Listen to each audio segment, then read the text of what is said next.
la voz del Avatar, llega a ti con un mensaje que te hará más feliz. Amen su tierra natal, sirvan al mundo. La educación secular se ha vuelto más importante. La educación espiritual ha declinado. ¿Cómo entonces se puede experimentar pureza de corazón?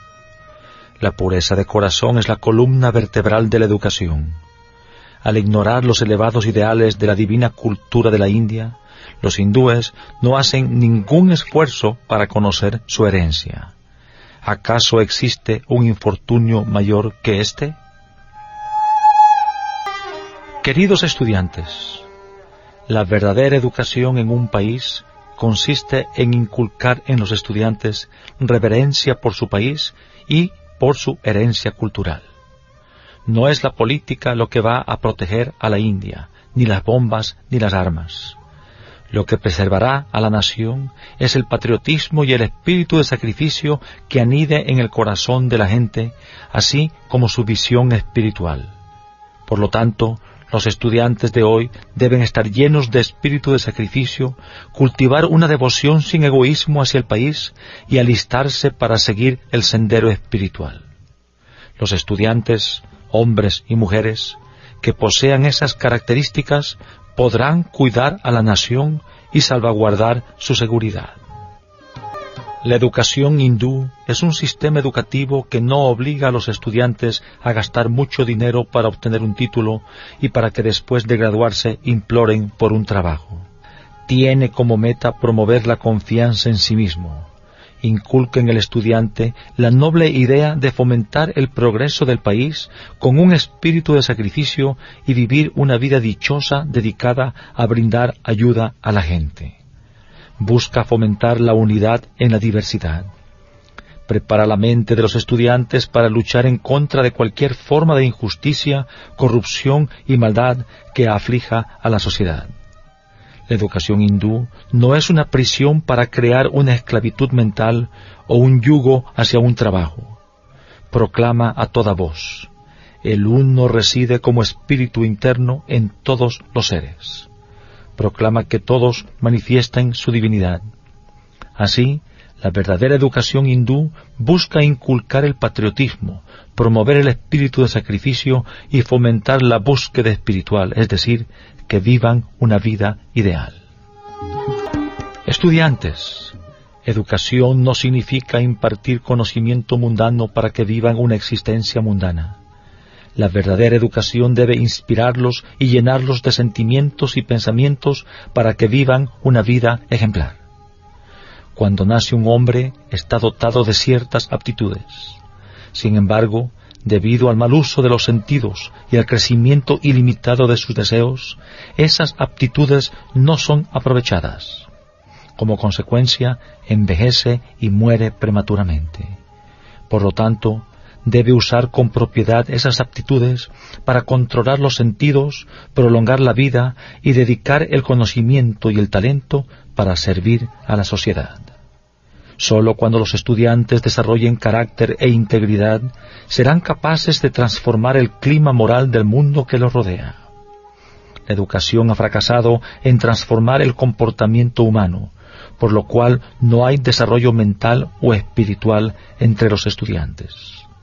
Para este propósito se debe establecer un sistema de moralidad que fomente el bienestar mundano y espiritual.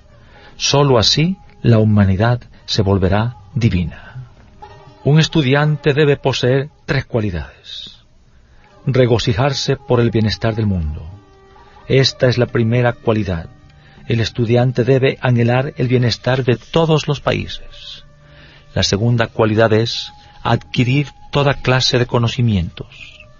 Esto significa que su conocimiento no debe limitarse a lo mundano, también debe comprender lo espiritual.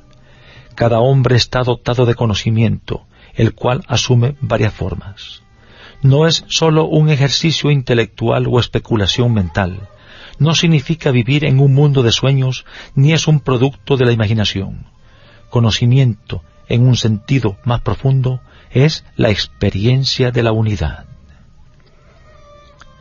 El conocimiento es la percepción del uno, declaran las Escrituras Sagradas. No existe dualidad en este conocimiento. La ignorancia es lo contrario a ese conocimiento que debe reflejarse en todo momento, en cada etapa de la existencia humana. Para adquirir esa conciencia o conocimiento, requerimos de un cuerpo saludable, un control de los sentidos y refrenar la mente. Si falta uno de ellos, el conocimiento será incompleto. Los tres deben estar en buenas condiciones. Si alguno de estos requerimientos tiene un defecto, no se puede adquirir un conocimiento completo. El desperdicio de energía es la razón por la cual en la actualidad predominan distintas enfermedades entre los estudiantes, y esto se debe al abuso de los sentidos. Por ejemplo, los ojos tienen una limitada capacidad para ver. Deberían usarse según su capacidad. Esta es la razón fundamental del lema: no veas lo malo, solo mira lo que es bueno. Los oídos también tienen un límite respecto a lo que pueden oír. No deben dejar que los oídos oigan lo que quieran, pues por ello pierden la capacidad de oír. La lengua es un órgano poderoso, pero también está sujeta a ciertos límites. El poder de la lengua se debilita si se habla en exceso, pronunciando palabras crueles y un lenguaje desagradable. El poder del habla se deteriora debido a 4 vicios: mentir, criticar, difamar y hablar en exceso. Así, a causa del mal uso que se les da, los poderes de los sentidos se desaprovechan. Como resultado, la vida misma se debilita. No es difícil aprobar una enseñanza. Mediante un esfuerzo se pueden obtener buenas calificaciones. Sin embargo, no se percibe en los estudiantes ni el florecimiento de la inteligencia ni el desarrollo de buenas cualidades. Obtener calificaciones altas o un estatus de vida alto no es grandioso. Lo importante es la transformación de la mente. El objetivo primordial de la educación es poner en práctica lo que se aprende. Los beneficios externos derivados de la educación vienen acompañados de una cantidad igual de pérdidas. Se han perdido los poderes de la inteligencia y el discernimiento. El conocimiento de lo que es correcto, de lo que es importante y de la sabiduría suprema también se han perdido. La gente se ha convertido en esclava de los sentidos. El Katha Upanishad declara: el esclavo de los sentidos es un tonto. El hombre que controla sus sentidos es un héroe. He aquí un ejemplo. Ravana era más erudito que Rama. Fue un maestro en 64 categorías de conocimiento. También sabía cómo domar a vacas y elefantes. A pesar de todas estas habilidades, Valmiki catalogó a Ravana como un tonto y terco. Rama fue descrito como imagen de la rectitud. A pesar de todo ese conocimiento, Ravana fracasó en el control de sus sentidos. Debido a que permitió que sus sentidos jugaran libremente, se convirtió en un tonto. Cualquiera que use mal sus sentidos es un tonto, sin importar el conocimiento que tenga. Rama ejercía un control total sobre sus sentidos y mantenía un perfecto equilibrio en cualquier circunstancia, ya fuera de regocijo o de aflicción. Cuando él partió al bosque en el momento en que estaba programada su coronación, lo hizo con toda serenidad y ecuanimidad. No le afectaban pérdidas ni ganancias, ni el placer o el dolor. La vida es una mezcla de alegría y tristeza. Estudiantes, su primera tarea es cultivar el control de los sentidos. El estudiante que domina sus sentidos es un héroe en esta vida y es fuerte y brillante como un diamante. Aquel que es esclavo de los sentidos será esclavo del mundo. El dominio de sí mismo debe ser la meta primordial de la educación. Los estudiantes de esta época no aman a su país ni confían en sí mismos, tampoco hay ningún signo de que tengan fe en su espíritu. Es necesario que cultiven el patriotismo y desarrollen confianza en sí mismos. Sólo así estarán en condiciones de hacer uso de su educación para servir a su país y fomentar el bienestar y la prosperidad de la nación. Hoy las personas cultas están totalmente hundidas en metas egoístas. No piensan en ayudar a los demás o en el bienestar de la nación. Solo les preocupa el trabajo que van a conseguir incluso antes de terminar sus estudios. El lazo entre educación y empleo debería cortarse de raíz. La educación debe ser para la vida, no para vivir. Lo que importa no es el salario para sobrevivir, sino los ideales por los cuales uno vive. El propósito primordial de la educación es hacer posible la manifestación de la divinidad que está dentro de cada uno. Cuando los estudiantes aspiren a una educación con ese espíritu, ayudarán a fomentar el bienestar de la nación, de la sociedad en donde viven y el beneficio propio. Por lo tanto, la educación no debe ser un medio para obtener un fin deseado. Esa es una actitud degradante. Los deseos mundanos solo pueden brindar un placer limitado. ¿Cómo entonces se puede alcanzar la bienaventuranza perdurable?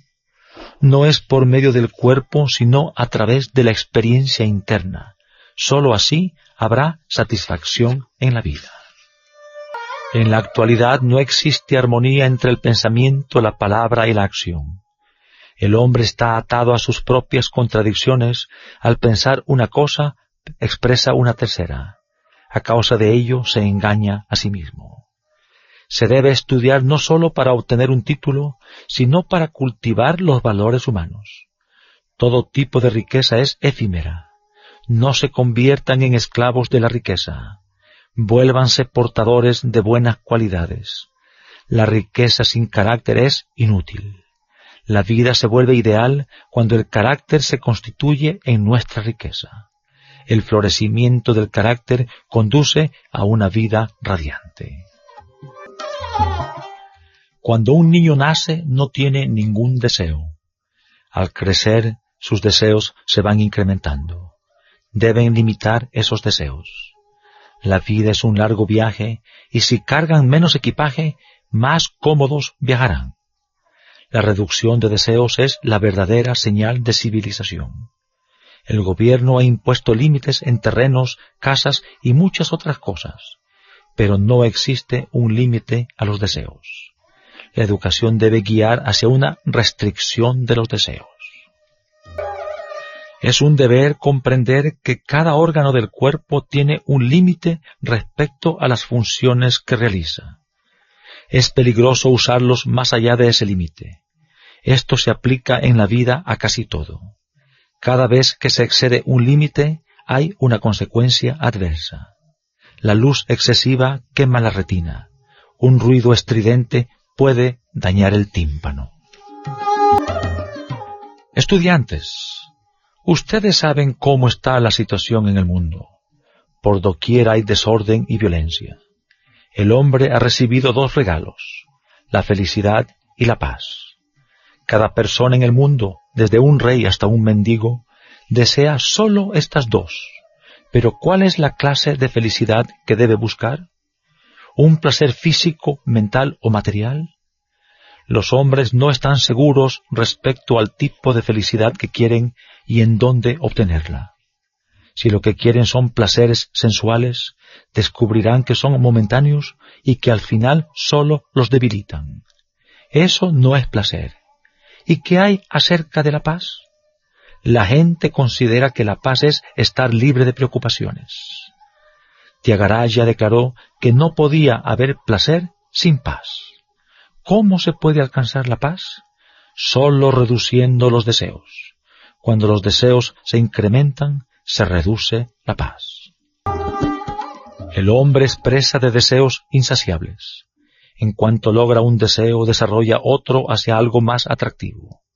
Quiere convertirse en legislador de su estado, luego anhela ser ministro y después desea ser primer ministro.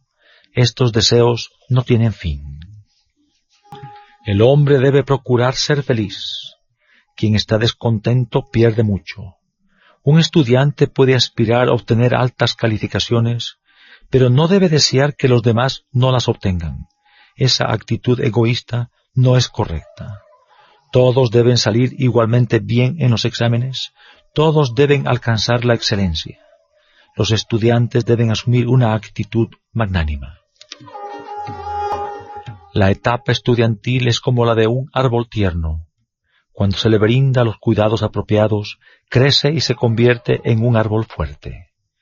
Desde esta temprana edad deben cuidar que la mente no se extravíe. No den cabida a la envidia, el odio y la arrogancia. Regocíjense con el éxito de los demás y el éxito llegará a ustedes. Cedan el lugar a personas más débiles que ustedes cuando estén en espera del autobús. Eliminen el deseo de ir adelante de los demás. No sean estrechos de pensamiento al pensar solo en su propio estatus. Cuando ustedes sean más tolerantes, serán capaces de llegar a ser líderes de la nación. Ustedes son los líderes del mañana. Si hoy asumen actitudes correctas, serán capaces de desempeñar su función de forma apropiada en el futuro. Purifiquen su corazón y controlen sus sentidos. Este es el sendero correcto. La espiritualidad no significa únicamente meditar o adorar. Significa eliminar la contaminación de la mente. Los estudiantes deben sobresalir por su serenidad y disciplina. En vez de eso descubrimos que impera excitación y agitación donde quiera que se reúnen unos cuantos estudiantes. Esto no debe suceder. Estudiantes, ayer nos enseñaron 2 figuras de león de tamaño natural hechos en bronce de una colección de antigüedades. Ustedes se preguntarán, ¿por qué están en el estrado? Muchos creerán que están aquí con un propósito decorativo, pero yo los considero desde un punto de vista sagrado. Al león se le considera rey de los animales. No tiene la tendencia de cometer algo bajo o ruin. Solo cuando tiene hambre mata a otro animal, no mata por matar. Se le llama el rey de la selva debido a su nobleza. Se ha dicho que el nacimiento humano es raro entre los seres vivos. Por lo tanto, cada hombre debe esforzarse para llegar a ser un león entre los hombres. No deben ser presa de la debilidad o del temor. Sean leones, no borregos. Nuestros estudiantes, en el papel de líderes, deben ser como los leones y proteger a la gente. Experimenten la dicha que les proporciona el uso de sus habilidades para satisfacer sus requerimientos mínimos. No se involucren en aventuras peligrosas. Observen que Dios está a su lado. Dios mora en el corazón. Tengan esta confianza en ustedes mismos. Esto les infundirá valor. Alguien mencionó que el requisito primordial es el valor. ¿Qué clase de valor? Aquel que está lleno de dudas perece. No se conviertan en Tomases llenos de dudas. Solo libres de la duda serán heroicos. Las dudas desaparecerán cuando tengan confianza en sí mismos. El aspirante que persevera gana la sabiduría suprema. La ausencia de perseverancia provoca dudas. Los estudiantes deben fomentar fe inquebrantable en el sacrificio, el patriotismo y la meta espiritual. No es necesario que les diga más acerca de esto, sin embargo, hay algunas cosas nuevas que deben aprender, y hay mucho que han aprendido y que deben poner en práctica y experimentar sus frutos. Más aún, deben compartir y disfrutar con otros sus experiencias. Esa es la forma en que se puede experimentar la verdadera bienaventuranza. Estudiantes, el vicerrector expresó el deseo de que Swami bendijera a los estudiantes, brindándoles conocimientos de la cultura de la India, representada esta en importantes obras como el Mahabharata y el Ramayana. Estas obras son valiosas no solo para los hindúes, sino para la humanidad. Sin embargo, no es suficiente si únicamente escuchan estos discursos durante el curso de verano. Deben tratar de cambiar después de escucharlos. Si no acontece ese cambio, el curso habrá sido en vano. Por lo tanto, alberguen en sus corazones todo lo que se ha dicho aquí. Desarrollen fe constante en Dios. La pérdida de la fe en Dios ha conducido a la humanidad a la degradación actual. La existencia de la divinidad se demuestra incluso en la ciencia. Por ejemplo, el Sol, la Luna, la Tierra y otros planetas giran en sus distintas órbitas a cierta velocidad. Sería desastroso si cambiaran su curso. debe haber un poder desconocido que determine sus movimientos. Sin ese poder no seguirían el curso prescrito. ¿Quién ha determinado esas órbitas y límites? Debemos meditar acerca de esto. Si dejamos caer un objeto, vemos que éste cae al suelo, pero no percibimos el poder de atracción de la Tierra. La fuerza de gravedad está allí, aunque no la vean. Negar lo que no pueden ver es una muestra de ignorancia. Veamos otro ejemplo. Durante la Segunda Guerra Mundial murieron millones de hombres en Europa. 2 años después de haber terminado la guerra, los niños que nacieron durante ese tiempo fueron varones en su mayoría. ¿Por qué? Para conservar un equilibrio entre la cantidad de hombres y la de mujeres en una población. Si no se mantuviera ese equilibrio, la raza humana se extinguiría. ¿Cuál es el poder que mantiene ese equilibrio? La voluntad divina. Quien quiera que indague profundamente cómo trabaja la divinidad, no deja de notarlo. En la base de todo existe un poder que está trabajando, la divinidad. Al ignorar esto y depositar su fe egoístamente en algún otro poder, el hombre cae presa de la inquietud. Es un esclavo de su vanidad porque cree que él es el que hace y el que disfruta, lo cual es un error. Existe un principio que es el activador primordial y un poder que gobierna el proceso cósmico. Muy pocos intentan reconocer esta aseveración. Sin embargo, surge la pregunta, si Dios lo controla todo, ¿de qué sirve el esfuerzo humano? Dios es como la corriente eléctrica. Aunque exista la corriente, debe haber un foco para obtener luz. Cuando se conecte el foco, la corriente lo encenderá. Los estudiantes deben comprender la forma en que están interrelacionados los 4 valores: verdad, rectitud, paz y amor. Para que un foco proporcione luz, se debe conectar a un interruptor a través de un cable y la corriente debe fluir por él. La verdad es la corriente. La rectitud es el cable. La paz es el foco. El amor es la luz. Cuando la corriente de la verdad se conecta al cable de la rectitud y entra en el foco de la paz, obtienen la luz del amor. Así pueden ver cómo los 4 son esenciales. El esfuerzo humano y la gracia divina deben unirse al igual que se unen los polos negativo y positivo de un circuito eléctrico para lograr cualquier cosa. Estudiantes, llenen sus corazones con la determinación de fomentar el bienestar de la nación. No sucumban al egoísmo y al afán desmedido por el éxito profesional. Dediquen su vida al bienestar de la humanidad y a promover la paz del mundo. Amen su tierra natal, sirvan al mundo.